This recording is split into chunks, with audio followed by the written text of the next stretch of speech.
Today is August the 24th. Today, we sing a sad song.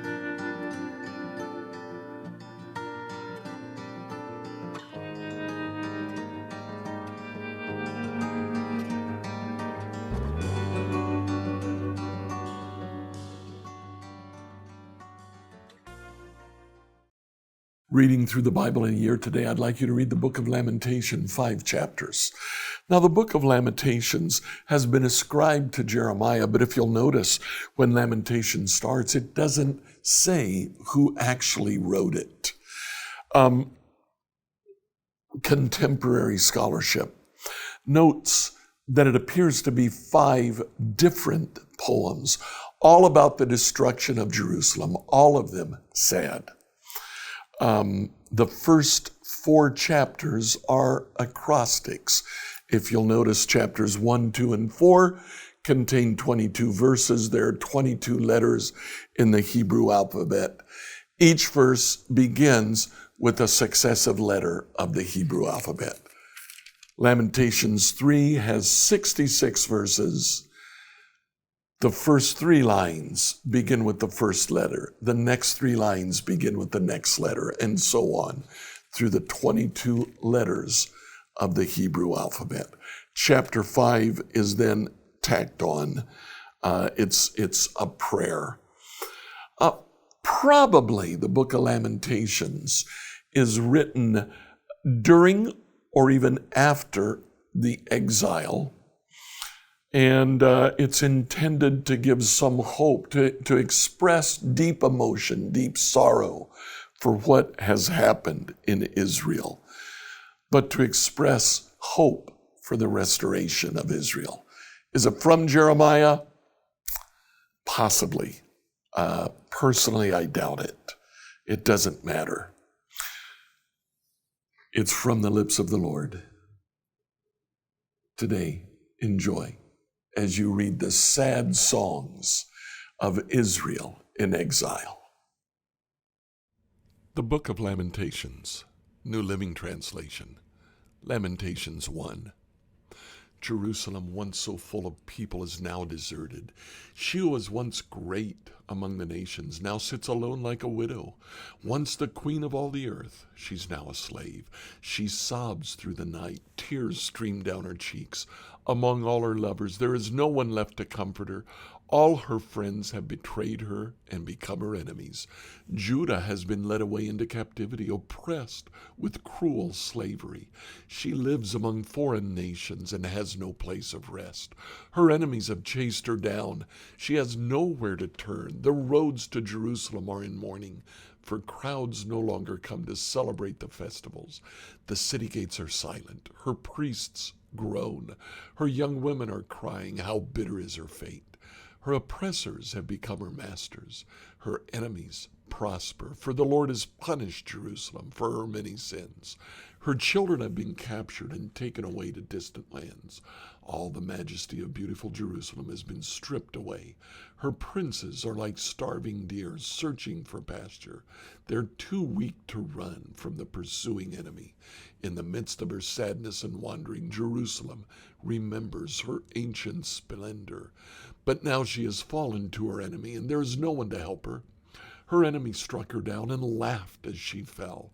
Jerusalem has sinned greatly, so she has been tossed away like a filthy rag. All who once honored her now despise her, for they've seen her stripped naked and humiliated. All she can do is groan and hide her face. She defiled herself with immorality and gave no thought to her future. Now she lies in the gutter with no one to lift her out. Lord, see my misery, she cries. The enemy has triumphed. The enemy has plundered her completely, taking every precious thing she owns. She's seen foreigners violate her sacred temple, the place the Lord had forbidden them to enter. Her people groan as they search for bread. They've sold their treasures for food to stay alive. Oh Lord, look, she mourns. See how I'm despised. Does it mean nothing to you, all you who pass by? Look around and see if there is any suffering like mine, which the Lord brought on me when he erupted in fierce anger. He sent fire from heaven that burns in my bones. He has placed a trap in my path and turned me back. He's left me devastated, racked with sickness all day long. He wove my sins into ropes to hitch me to a yoke of captivity. The Lord sapped my strength and turned me over to my enemies. I'm helpless in their hands. The Lord has treated my mighty men with contempt. At his command, a great army has come to crush my young warriors. The Lord has trampled his beloved city like grapes are trampled in a winepress. For all these things I weep. Tears flow down my cheek. No one is here to comfort me. Any who might encourage me are far away. My children have no future, for the enemy has conquered us. Jerusalem reaches out for help, but no one comforts her. Regarding his people Israel, the Lord has said, let their neighbors be their enemies. Let them be thrown away like a filthy rag. The Lord is right, Jerusalem says, for I rebelled against him. Listen, people everywhere. Look upon my anguish and despair, for my sons and daughters have been taken captive to distant lands. I begged my allies for help, but they betrayed me.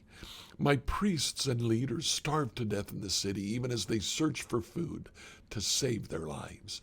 Lord, see my anguish. My heart is broken, and my soul despairs, for I've rebelled against you.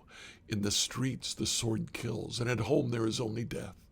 Others heard my groans, but no one turned to comfort me. When my enemies heard about my troubles, they were happy to see what you had done. Oh, bring the day you promised, when they will suffer as I have suffered. Look at all their evil deeds, Lord. Punish them as you punished me for all my sins. My groans are many. I am sick at heart. Lamentations 2. The Lord in his anger has cast a dark shadow over beautiful Jerusalem. The fairest of Israel's cities lies in the dust, thrown down from the heights of heaven. In his day of great anger, the Lord has shown no mercy, even to his temple. Without mercy, the Lord has destroyed every home in Israel. In his anger, he has broken down the fortress walls of beautiful Jerusalem. He's brought them to the ground, dishonoring the kingdom and its rulers. All the strength of Israel vanishes beneath his fierce anger. The Lord has withdrawn his protection as the enemy attacks. He consumes the whole land of Israel like a raging fire. He bends his bow over his people as though he were their enemy. His strength is used against them to kill their finest youth. His fury is poured out like fire on beautiful Jerusalem. Yes, the Lord has vanquished Israel like an enemy. He's destroyed her palaces and demolished her fortresses. He's brought unending sorrow and tears upon beautiful Jerusalem. He's broken down his temple as though it were merely a garden shelter. The Lord has blotted out all memory of the holy festivals and Sabbath days. Kings and priests fall together before his fierce anger. The Lord has rejected his own altar. He despises his own sanctuary. He's given Jerusalem's palaces to their enemies. They shout in the Lord's temple as though it were a day of celebration. The Lord was determined to destroy the walls of beautiful Jerusalem. He made careful plans for their destruction, then did what he had planned. Therefore, the ramparts and walls have fallen down before him. Jerusalem's gates have sunk into the ground. He has smashed their locks and bars. Her kings and princes have been exiled to distant lands. Her law has ceased to exist. Her prophets receive no more visions from the Lord. The leaders of beautiful Jerusalem sit on the ground in silence. They're clothed in burlap and throw dust on their heads. The young women of Jerusalem hang their heads in shame. I've cried until the tears no longer come.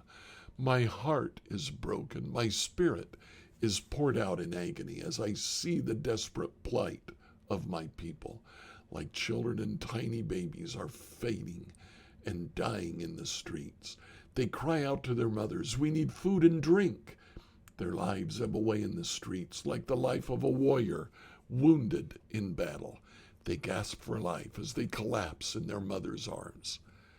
What can I say about you? Who has ever seen such sorrow? O daughter of Jerusalem, to what can I compare your anguish?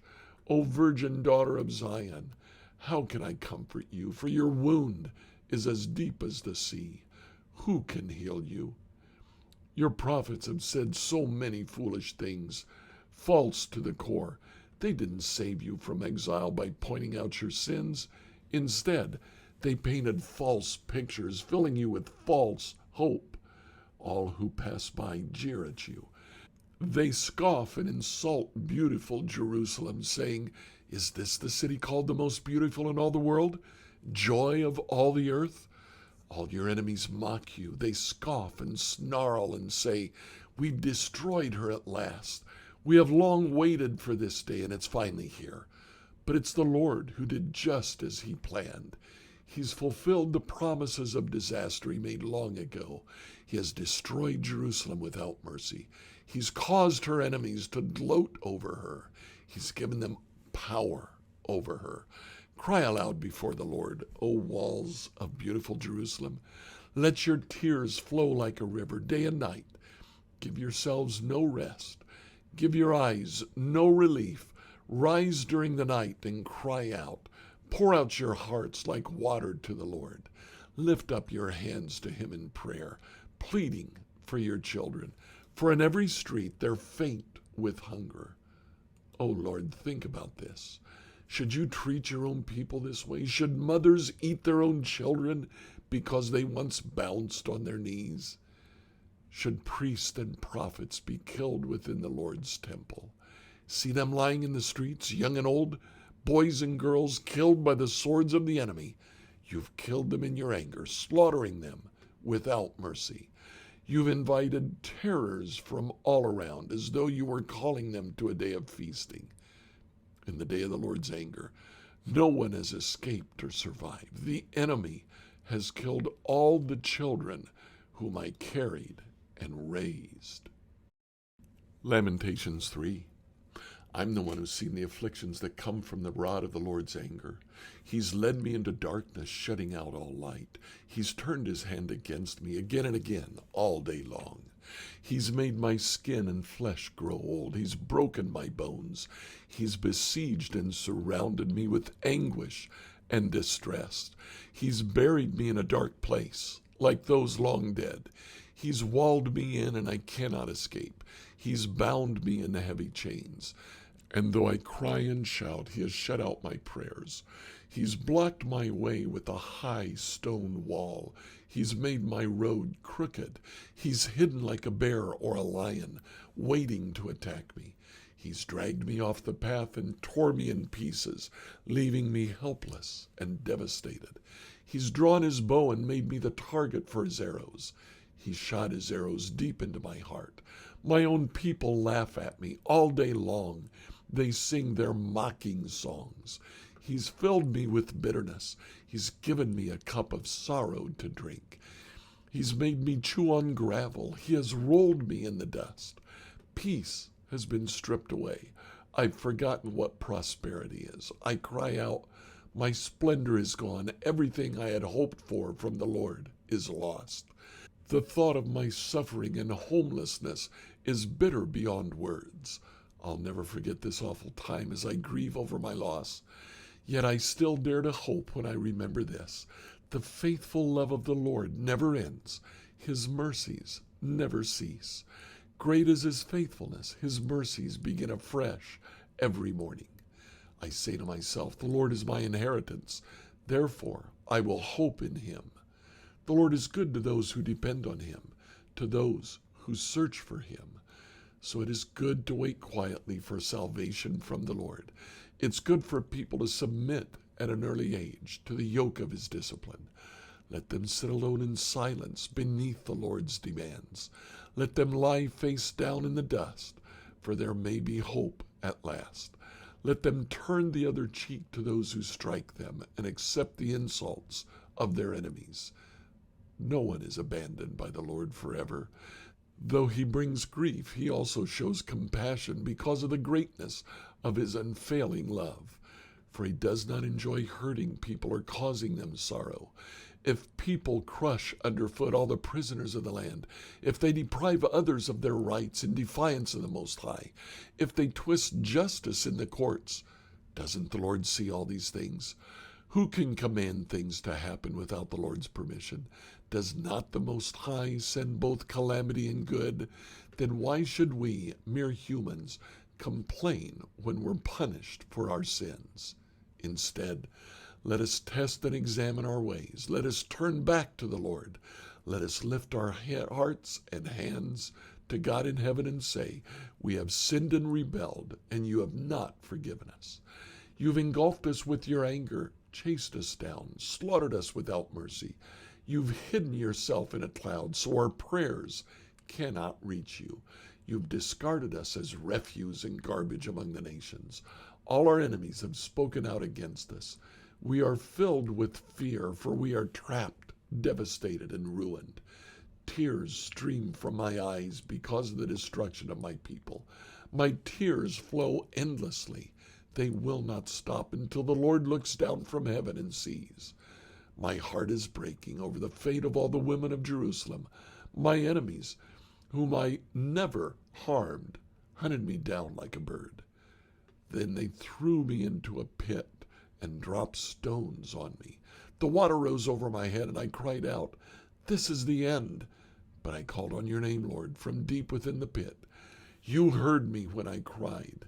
Listen to my pleading. Hear my cry for help. Yes, you came when I called. You told me, don't fear. Lord, you've come to my defense. You've redeemed my life. You've seen the wrong they've done to me, Lord. Be my judge. Prove me right. You've seen the vengeful plots my enemies have laid against me. Lord, you've heard the vile names they call me. You know all about the plans they've made. My enemies whisper and mutter as they plot against me all day long. Look at them. Whether they sit or stand, I'm the object of their mocking songs. Pay them back, Lord, for all the evil they have done. Give them hard and stubborn hearts. Then let your curse fall on them. Chase them down in your anger, destroying them beneath the Lord's heavens. Lamentations 4. How the gold has lost its luster. Even the finest gold has become dull. The sacred gemstones lie scattered in the streets. See how the precious children of Jerusalem, worth their weight in fine gold, are now treated like pots of clay made by a common potter. Even the jackals feed their young, but not my people Israel. They ignore their children's cries like ostriches in the desert. The parched tongues of their little ones stick to the roofs of the mouths in thirst. The children cry for bread, but no one has any to give them. The people who once ate the richest foods now beg in the streets for anything they can get. Those who once wore the finest clothes now search the garbage dumps for food. The guilt of my people is greater than that of Sodom, where utter disaster struck in a moment. No hand offered to help. Our princes once glowed with health, brighter than snow, whiter than milk. Their faces were as ruddy as rubies, their appearance like fine jewels. But now their faces are blacker than soot. No one recognizes them in the streets. The skin sticks to their bones. It's as dry and hard as wood. Those killed by the sword are better off than those who die of hunger. Starving, they waste away for lack of food from the fields. Tender-hearted women have cooked their own children. They've eaten them to survive the siege. But now the anger of the Lord is satisfied. His fierce anger has been poured out. He started a fire in Jerusalem that burned the city to its foundations. Not a king in all the earth, no one in all the world, would have believed that an enemy could march through the gates of Jerusalem. Yet it happened because of the sins of her prophets and the sins of her priests, who defiled the city by shedding innocent blood. They wandered blindly through the streets, so defiled by blood that no one dared touch them. Get away, the people shouted at them. You're defiled, don't touch us. So they fled to distant lands and wandered among foreign nations, but none would let them stay. The Lord himself has scattered them, and he no longer helps them. People show no respect for the priests and no longer honor the leaders. We looked in vain for our allies to come and save us, but we were looking to nations that could not help us. We couldn't go into the streets without danger to our lives. Our end was near. Our days were numbered. We were doomed. Our enemies were swifter than eagles in flight. If we fled to the mountains, they found us. If we hid in the wilderness, they were waiting for us there.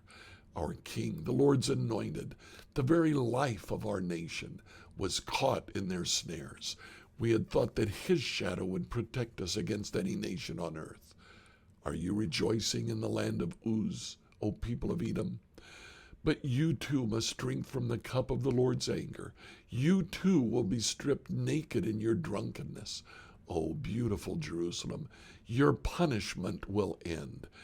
You will soon return from exile. But Edom, your punishment is just beginning. Soon your many sins will be exposed. Lamentations 5. Lord, remember what has happened to us. See how we have been disgraced. Our inheritance has been turned over to strangers, our homes to foreigners. We're orphaned and fatherless. Our mothers are widowed. We have to pay for water to drink, and even firewood is expensive. Those who pursue us are at our heels. We're exhausted, but are given no rest. We submitted to Egypt and Assyria to get enough food to survive. Our ancestors sinned, but they've died. We're suffering the punishment they deserved. Slaves have now become our masters. There's no one left to rescue us. We hunt for food at the risk of our lives, for violence rules the countryside. The famine has blackened our skin as though baked in an oven. Our enemies rape the women in Jerusalem and the young girls in all the towns of Judah.